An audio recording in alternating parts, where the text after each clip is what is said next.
If you want your mind to be renewed, you should have this. Not the mobile, kundi ito mismo. Amen? Dapat meron kayo na Biblia. Sabi po sa Proverbs 27 verse 19, as in water face answer to face, so the heart of man to man. Amen? Sabi po ng ibang translation, a man thinketh in his heart, so is he. Yung heart po dito, kung pag-aaralan po nyo ng mas malalim sa Greek word, it means mind. Amen? A man thinketh in his mind, so is he. Kung anong iniisip mo, ano ka, ikaw yun. Ikaw na yun. Amen?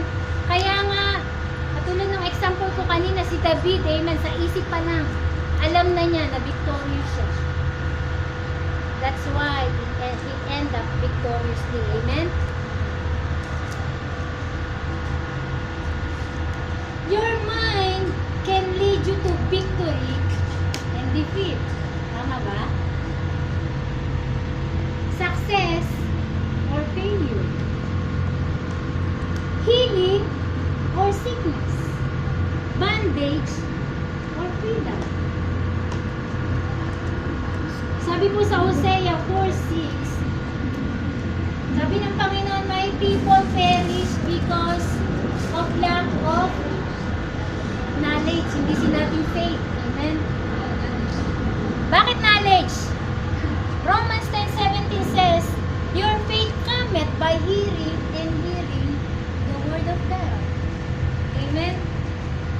Ang tao ay napapahamak dahil sa kakulangan o kawalan ng kaalaman. Minsan nga sabi doon na, wet paint. Alam na nga wet paint, hindi po pa. Amen? Alam na. Amen? Imagine how crazy we are. Amen? Tama ba? Wala, tatawa kayo Kasi totoo, di ba? Yes. Because we are curious. Kung totoo, na wet paint talaga. Kaya naman, gusto nating mapatunayan na wet paint niya. Kaya ang kamay mo nagkaroon ng tinta. Amen? Church,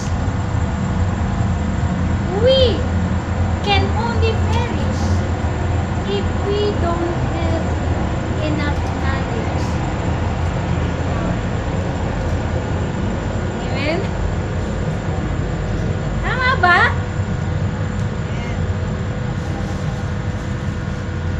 Napaka makapangyarihan ng ating isip. Whatever you decide in your mind, surely you will do it. Amen ba? Power bank. Naalala ko yung pinsan ko Power bank, wala na.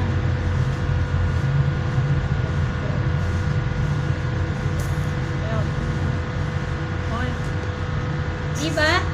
Kung ano yung i-decide ng ating isip, Wala akong gumagana. gagawin natin. Siguradong sigurado yun. Amen. Ibibisto ko yung pinsan ko ngayon. Sinong pinsan? Marami kang pinsan Ikaw. Alam niyo yung pinsan ko, Ako ba? sa pag-mentor ko sa kanya throughout the years, isa lang ang natuklasan ko. Kapag meron siyang inilagay sa kanyang isip, kahit ano pa yan, gagawin niya. Amen? Ganun ka-powerful. Sabi nga nung isang kapatiran, kapag gusto mo sister, maraming paraan. Pero kapag ayaw mo, sobrang daming dahilan. Amen? Imagine mo yung isip mo, ayaw mo talaga, ayaw mo. Lord, gagawa ko ng paraan para hindi ako makapunta doon. Aray! Bilisto ko. Amen? Why? You have decided it already in your mind.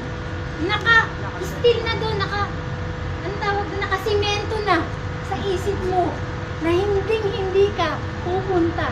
Amen? Ganun ka-powerful ang ating isip. That's why, in Romans 12:2, sabi doon, be ye transformed by the renewing of your mind. Do not be conformed in this world. Amen? If your mind is not renewed, you will surely fail on the same mistakes over and over and over and over and over again. Amen? Amen ba? I remember yung auntie kong nasa London. Kasi po ito po yung panahon noon na kami ay talagang problemado financially. At may nagtanong sa kanya, kaming dalawa ang tinatanong. Ang sabi nung kaibigan namin, ikaw ba, kung sakasakali na bigyan ka ng Panginoon ng pagkakataon na bumalik ka, you can go back na wala kang utang, gagawin mo pa rin ba yung ginawa mo? Sagot ng auntie ko, I will do the same thing. And I will decide the same thing. Okay, sige, ano? Tapos ako naman ang tinanong, batang-bata akong mananampalataya nun. Ang sabi ko sa kanya, kung bibigyan ako ng pagkakataon ng Panginoon, I will choose the best decision ever. And I will never do my decision backward. Why? Alam mo na yung resulta. Imaginein mo, knock-out ka na nga dyan, uulitin mo pa ulit, knock-out ka ulit. How crazy it is, ano? Na paulit-ulit kang nagkakamali. Sa paulit-ulit na parehong problema. Yun at yun. Di ba parang apakano naman nun? Wala kang natutunan. Amen? There is only one reason why. Dahil ayaw mong magbago. Yun lang ang dahilan mo. Tama ba? You want to always be your old self. Kaysa dun sa nais ng Diyos na bagong ikaw. Mahirap yung mag-adjust. Pero yun mo, sabi sa Ephesians, put on. Puput on mo. Kinasanayan mo na, tatanggalin mo. Amen. Ang hirap, amen? But church, you will be called insane if you always do the same mistake over and over again. Amen? Tama ba? 2 Corinthians chapter 4 verse 4. The God of these ages blinded the mind of the unbelievers. Imagine mo yun? Ang Panginoon nitong mundo, walang iba kundi si Satanas. Ayokong pagandahin ang pangalan niya kasi siya ay pangit, pangit at pangit pa rin. Ayokong sabihin taning kasi pinagaganda ang pangalan niya, siya si Satanas. Siya ang hari ng mga demonyo. Amen? Satan blinded the mind of the unbelievers. Pero sabihin mo sa katabi mo, kapatid, you are believers already. Amen? Believers ka na! Hindi ka na unbelievers. Alam nyo ba ang ibig sabihin ng darkness? Kung pag-aaralan nyo po ang ibig sabihin ng darkness is ignorance. Pag-aaralan nyo po yan sa grade, babasa nyo po yan. Or absence of knowledge or lack of knowledge. Kaya nga sabi sa Biblia, and you will know the truth, and the truth shall set you free. John 8:22. Psalm 119 verse 105, the word of God is a light unto my path and a lamp unto my feet. Amen. The more you know the light of the word of God, the more you will shine. The more darkness will disappear. Amen. Alam nyo ba na si Satanas walang ibang kinatatakutan kundi malaman mo ang katotohanan? Na siyang magpapalaya sa iyo na siyang magpapagaling sa'yo, na siyang magpapagpala sa'yo. Balik tayo sa Genesis. Favorite ko po ito. Pasensya na kayo, no? Every preaching, binabasa ko po ito. Why? I love book of Genesis because it is the book of beginnings. Amen? Dito nyo malalaman ang tunay na plano ng Diyos sa buhay mo. Kaya church, basahin nyo mabuti. Ako nga, Genesis 1:26 lang. Hindi ako makaalis-alis dun. I can make 20 preaching out of that verse. Why? Nakapaka-bless ng verse na yun. Sabi sa Genesis chapter 1 verse 26, let us make men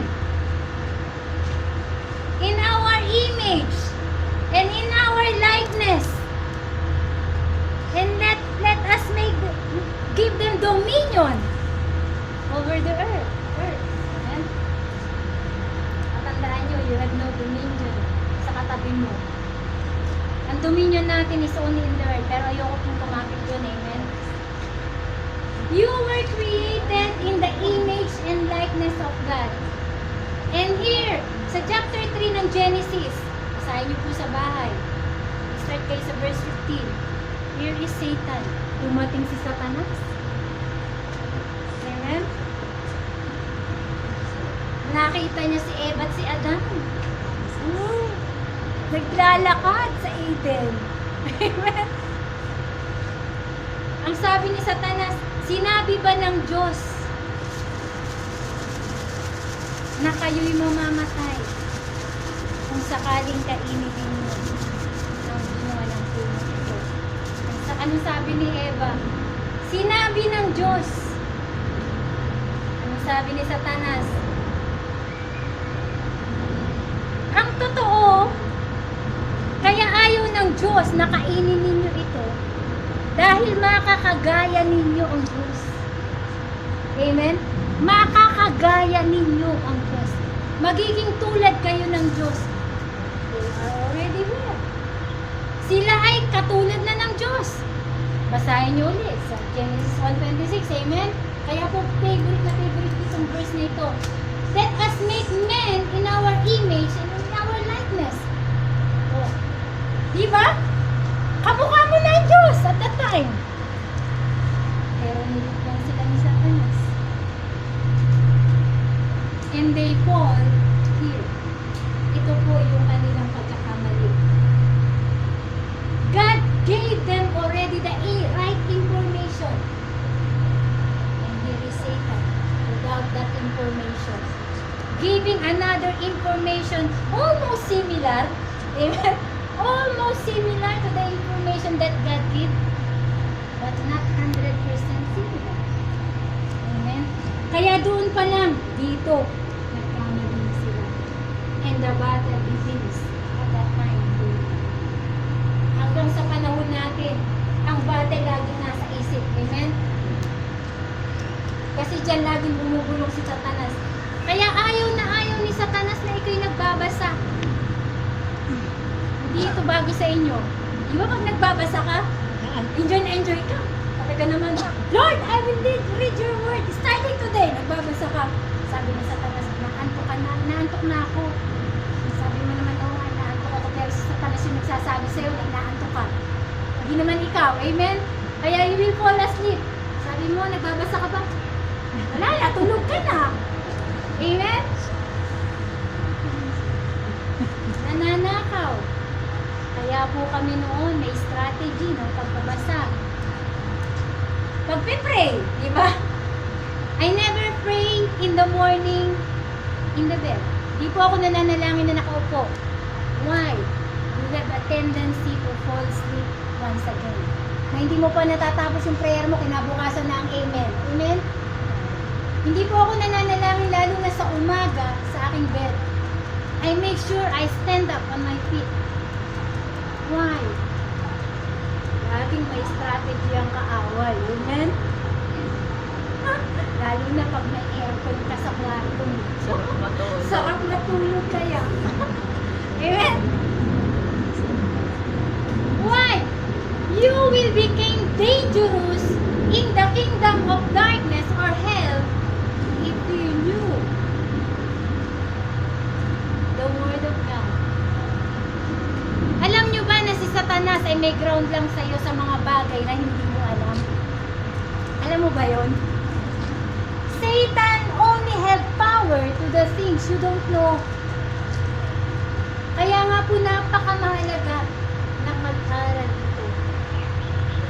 Satan hate the truth na ikaw ay nagbabasa, nakikinig, nagme-meditate, nagme-memorize, nag-i-study ng Word of God. Kaya nga pag may pag-aaral sa hapon, maraming dahilan ng kaaway. Sabi nga ng ating kapatid, may tatawa. I need to meet you. Nag-aaral ka. Pwede namang i-adjust ang oras. Amen? Alam nyo ba, hindi po ako extreme, but I'm strict sa akin pong oras. Alam po yan ang pinsan ko. Yung mga nakakakilala sa akin, yan si Maglolit.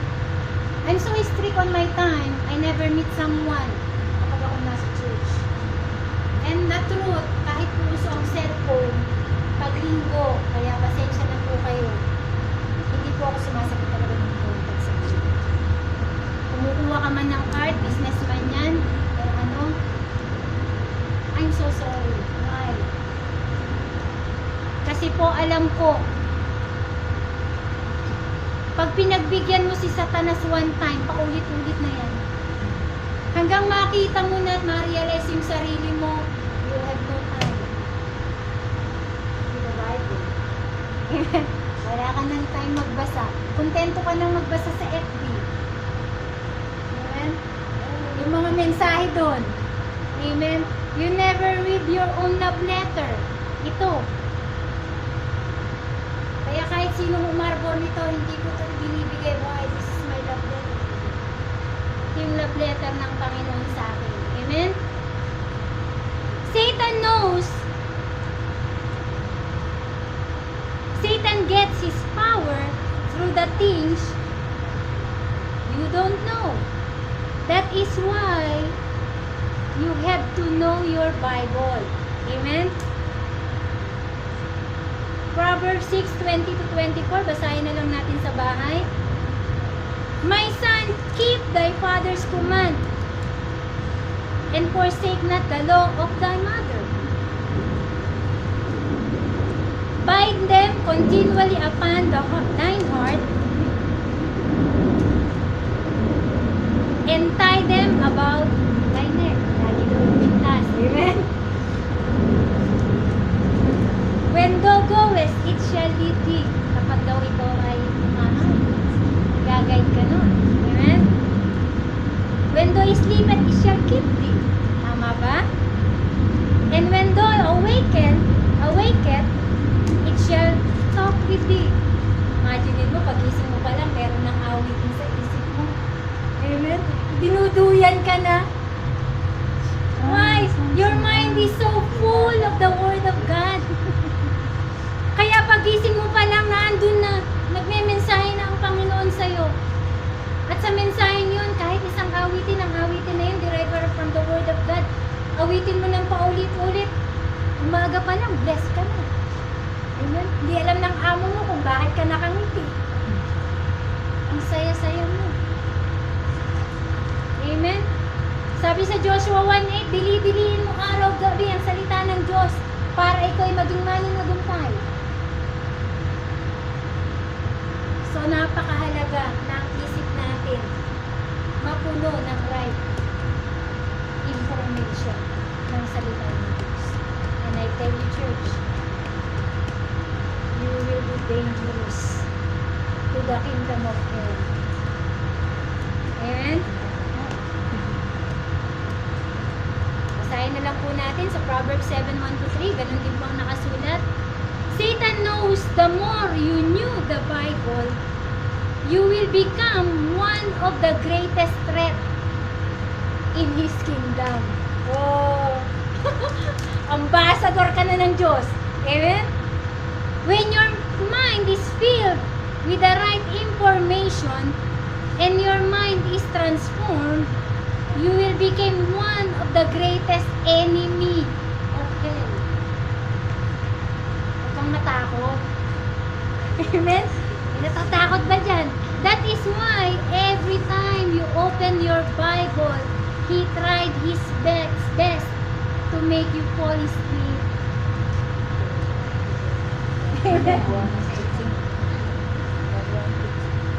Amen? Isa sasabihin pa niyan, Ayaw na. pagod ako. Tapos mararamdaman mo sa sarili mo, pagod ka na nga. Tagal ka na. Lord, bukas na ako magbabasa. At bukas pagod ka uli, Lord, bukas uli. Amen? Pero may ginagad kasi ni Satanas na hindi ka na makapagbasa. So church, avoid it. Katulad po namin ni na Madam Lolit, kami po, kapareho din yun. Inaantok minsan. That's why sometimes we take a shower in order to be awake. We drink coffee. Pag hindi effective, naghihilamos. Pag hindi pa rin effective, nag-exercise. We do everything we could na hindi kami matalo ng aming physical. Why? We have the authority over our life, over our physical. Ito, itong katawan na to. Imaginin mo, isipin mong malakas ka. Di ba lumalakas ka? Isipin mong mahina ka. Di ba humihina ka? Subukan mo may problema kang $1,000. Isulat mo sa pinakamalaking papel sa iyong pag-iisip. $1,000. Hindi mo kung ano ang sisipin mo, $1,000. Pero subukan mong isulat yan sa pinakamaliit na papel. Di ba? Pareho lang 1,000. Pero yung pagkakasulat magkaiba. Ganun din mo problema. Kapag ang isip mo pinuno mo yung, oops, wala na solusyon. Lord, wala na talaga solusyon ng problema ko kasi nandun eh, nakatapal na sa isip mo. Pero subukan mo paliitin yung problema mo sa isip mo, nakikita mo yung kapangyarihan ng Diyos behind it. Amen, that God can do things beyond what you can imagine. Tulad ng aking mga kapatid na nag-testify. Amen? Pinagbintangan. Pero dahil nagtiwala sa Diyos, alam nila, sa isip nila, ang katotohanan. Amen? Akala ni Satanas magtatagumpay siya. Why? Our sister had the right information. Amen? Isaiah 54:17. There is no weapon. Wala naman talaga. Favorite ko rin po yun. Kapag ikaw'y matuwid sa harapan ng Diyos, alam nyo ba na ang mga araw ni Satanas, bumabaldig lang yan. Na-experience nyo ba na kayo yung pagbabad sa presensya ng Panginoon, nararamdaman nyo yung covering ng Panginoon? Di ba parang may umaatake pero hindi maka-entro. Why? You are full. With the right information of God. Kaya church, napakahalaga. Ito pa ang sasabihin ko sa inyo, when you know the truth, Satan will fear you. Katatakutan ka na ni Satanas. Amen. Amen? Matatakot na siya sa'yo. And he will become helpless in your sight. Why? The truth will make you free. Delivered, healed, blessed, and he can no longer control you. Sabi nga ni T.J. Jakes, ako'y nakikinig nung about renewed mind, the power of mind, spiritual dominion, nakikinig po ako ng mga preaching na yan. Sabi ni T.D. Jakes, there is nothing as powerful as a changed mind. Amen, diba? Walang higit na makapangyarihan sa isip na binago ng Diyos. Amen? If there is a will, there is a way. Lagi ko naririnig sa isang kapatid. Amen? Everything your mind focus on, you can change it.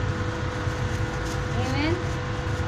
Kayang-kaya mong baguhin kapag ang isip mo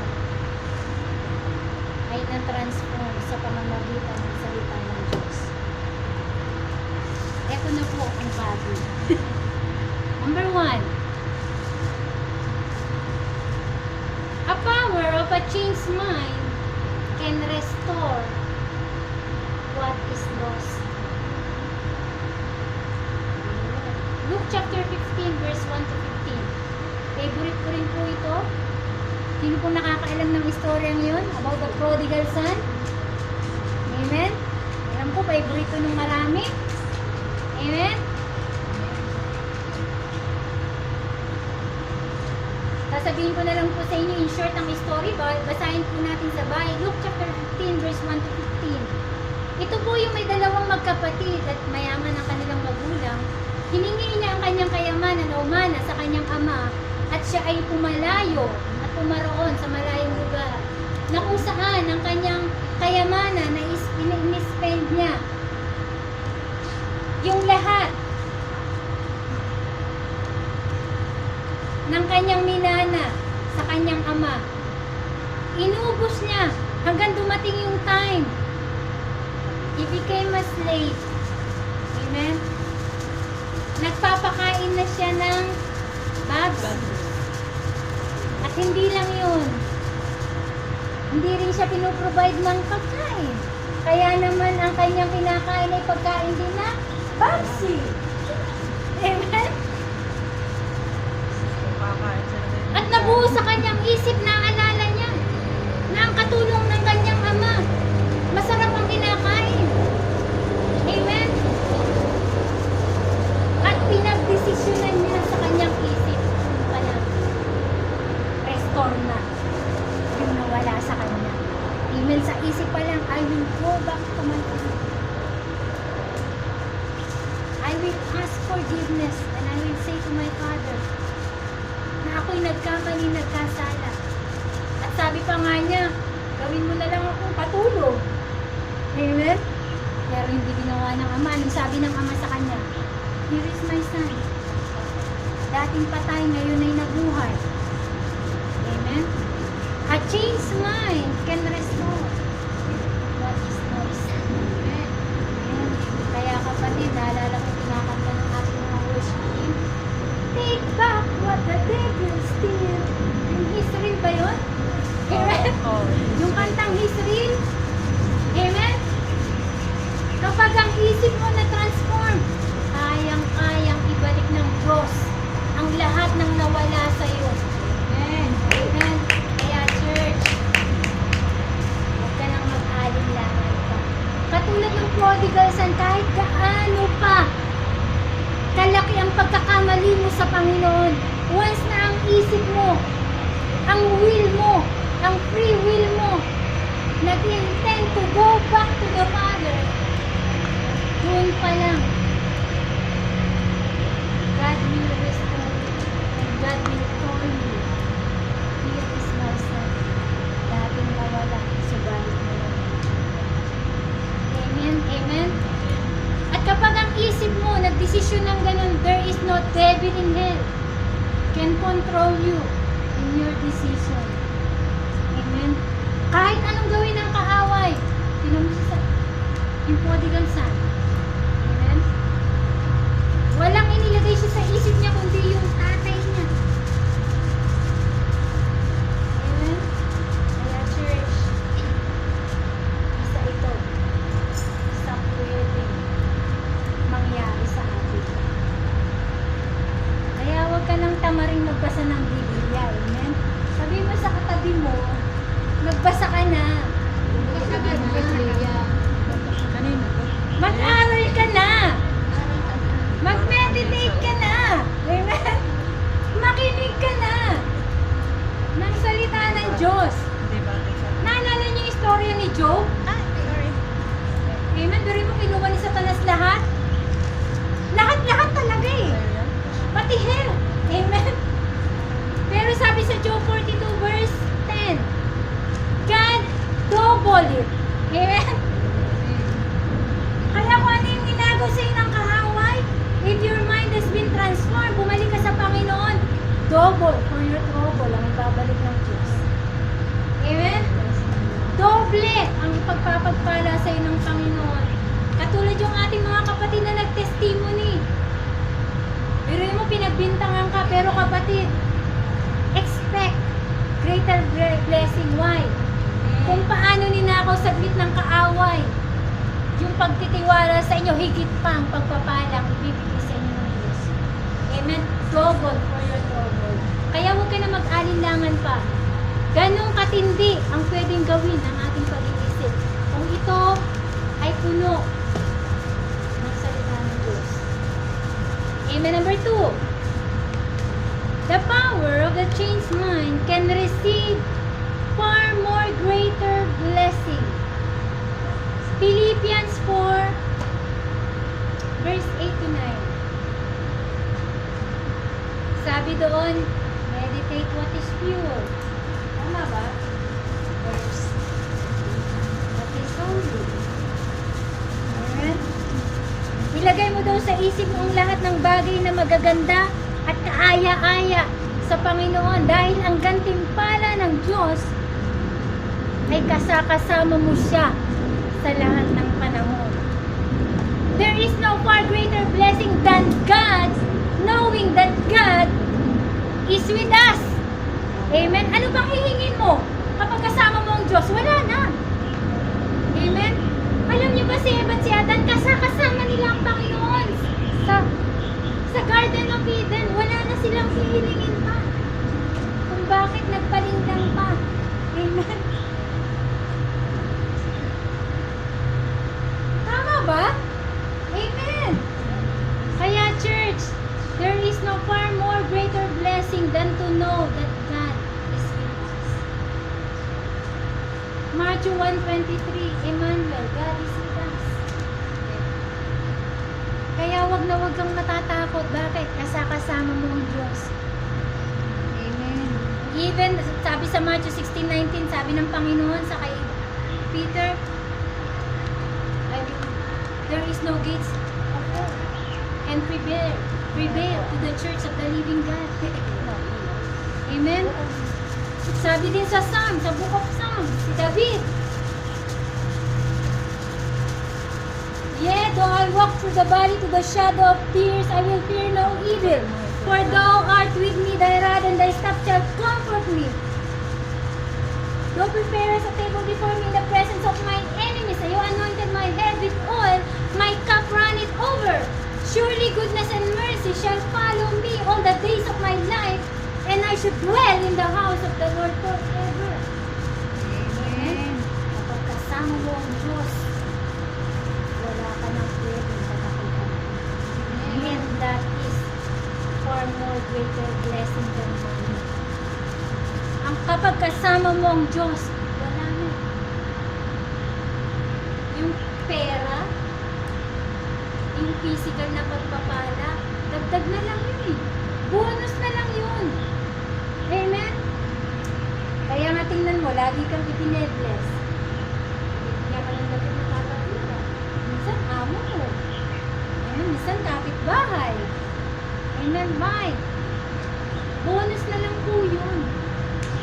Ang pinakamatinding blessing, tatandaan mo kapatid, kasama mo ang Diyos. Kaya kahit ano pang pinagdadaanan mo ngayon, kasama mo ang Diyos. Kasama mo ang Diyos at kasama mo ang Diyos. Kaya wag na wag kang matatakot. And number 3, last but not the least, the power of a changed mind can resist the devil. Amen. Matthew chapter 4 verse 4 to 11. Sino pong nakakaalam ng istoryang ito? Tungkol sa Panginoon, kung paano siya nag-fasting 40 days sa wilderness. Amen? Nag-fasting siya 40 days sa wilderness. But this one amazed me. Jesus did not cast out Satan. Amen? Kinast out ba ni Satan? Ng Panginoon? Satan? No. Alam nyo, pag-aralan nyo yan.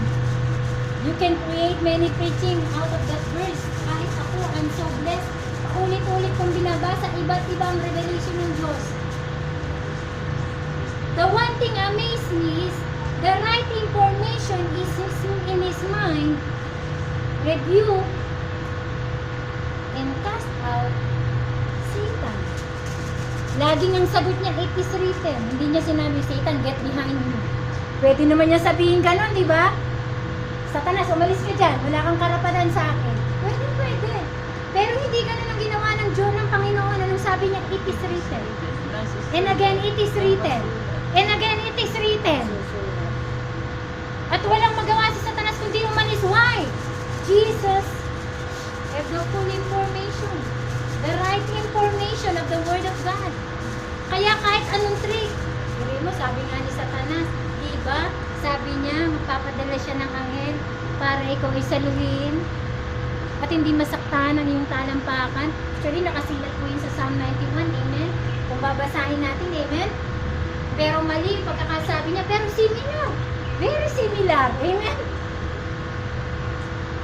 Kaya church, the power of a changed mind can resist the devil. Kayang-kaya mo na i-resist si Satanas kung ikaw lamang ang tama. Alam mo sa salita. Ang Panginoong Yesus po hindi nag-magic para malaman niya ang word of God. It takes him 30 years in the school of his mother and father. Amen? It takes him 30 years bago siya pumasok sa ministry. That's why his mind, he is graduated master degree sa salita ng Diyos. Samantalang tayo, isang verse nga lang isang araw, tinatamad pa. Amen? Amen? Alam nyo, I'm so blessed dun sa mga natatouch nung isinesandot po natin mga words of God every day. Actually, I'm doing that for 8 years. Salamat sa Panginoon sa pagtsatsaga.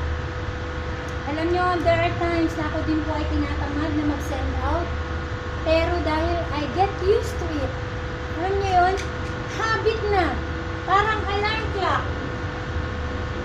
Pag hindi mo ginawa, oops, nakatuka. Nabe-bless po ako doon sa ibang mga kapatiran kasi sabi nila, ate, pwede po bang ipasa sa iba? Of course you can.